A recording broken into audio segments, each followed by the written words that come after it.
মুক্তিযুদ্ধে যে অন্যায় করেছে মানুষের কাছে সত্যিকার অর্থে মাপ না চাইলে কোনোদিন জামাত বাংলাদেশের শাসন ক্ষমতায় যেতে পারবে না। মানুষের মনে এক নম্বরে ছিল ধানের শীষ, এখন তারা কিন্তু পেটের বিষ। আমি বিশৃঙ্খলায় পছন্দ করি না, আমি যুদ্ধ পছন্দ করি, কিন্তু বিশৃঙ্খলা চাই না। আমাদের দেশে এখন বিশৃঙ্খলা চলছে, কতজনের কত বাড়ি ঘর ভাঙলো। শেষে শুনছি রাষ্ট্রের সরকারের সর্বোচ্চ প্রধান তার বাড়িতেও নাকি আক্রমণ হয়। যে লোক নিজেকে রক্ষা করতে পারে না, নিজের বাড়ি রক্ষা করতে পারে না, সে 18 কোটি মানুষের কি করে নিরাপত্তা দেবে? শেখ হাসিনাকে মানুষ কম বিরক্ত হয়ে তাকে তাড়ায় নাই। মানুষ একেবারে বিরক্ত হয়ে গিয়েছিল।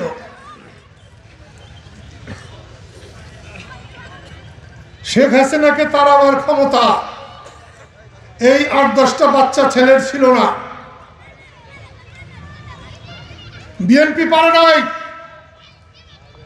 জামাত পারে নাই, অন্তর্ঘাত করেও পারে নাই,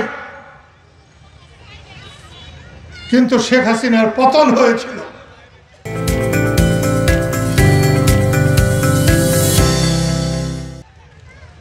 আমি বিশ্বাস করি এটা আল্লাহর তরফ থেকে হয়েছিল। তিনি যে পরিমাণ অত্যাচার করেছেন, মানুষকে অসম্মান করেছেন, তার জন্য আল্লাহর তরফ থেকে তিনি পরাজিত হয়েছিলেন। কিন্তু 15-16 বছরে শেখ হাসিনা যা অত্যাচার করেছে, যা জুর জুলুম করেছে, ওই যে ব্যাটারি গাড়ি স্ট্যান্ড, সিএনজি স্ট্যান্ড, আরো অন্যান্য জায়গার থেকে যে পরিমাণ চান্দা উঠাইছে নৌকা মারখানা, তার 4 গুণ 10 গুণ এই 12 মাস 14 মাসে অন্য দলেরা করেছে।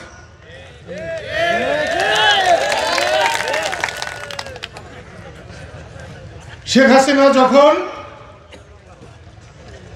পতন হয়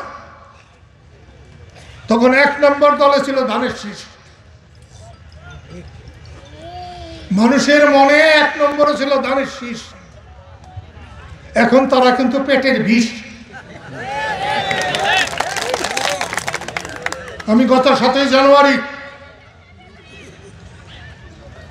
আমাদের কৃষক শ্রমিক জনতাধিকার একটা বর্ধিত সভায় আমি বলেছিলাম, যে কারণে মানুষ বিক্ষুব্ধ হয়ে শেখ হাসিনাকে সরিয়েছে, ঠিক একই কাজ করলে বিএনপিকেও মানুষের ভুলে যেতে কষ্ট হবে না। জামাত ইসলাম একা ইলেকশন করে যদি 5টা সিটও পায়, আমি আল্লাহকে হাজের নাজের জেনে বলছি যে আমার রাজনীতি শিখা হয় নাই। লাফানো যেতে পারে, অনেক টাকা পয়সা আছে ওদের, কিন্তু মুক্তিযুদ্ধে যে অন্যায় করেছে মানুষের কাছে সত্যিকার অর্থে মাপ না চাইলে কোনোদিন জামাত বাংলাদেশের শাসন ক্ষমতায় যেতে পারবে না। এত অন্যায় করলে তারপরেও আল্লাহ যদি তার জন্য রাস্তা দেয়, তাহলে মানুষের ঈমান নষ্ট হয়ে যাবে না?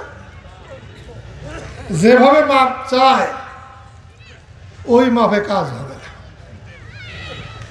আল্লাহর কাছে যেভাবে কাঁদলে আল্লাহ কবুল করে, বাংলার মানুষের কাছে জামাতকে ওইভাবে কাঁদতে হবে, ওইভাবে মাপ চাইতে হবে। জানি আমার কথা তাদের তিতা লাগতে পারে, কিন্তু ওদের নতুন প্রজন্মের অনেককে আমি চিনি। মুক্তিযুদ্ধের এই অপরাধ তারা দেশের মানুষ মাফ না করলে আল্লাহ রাব্বুল আলামিনেরও মাফ করার কোনো ক্ষমতা নাই।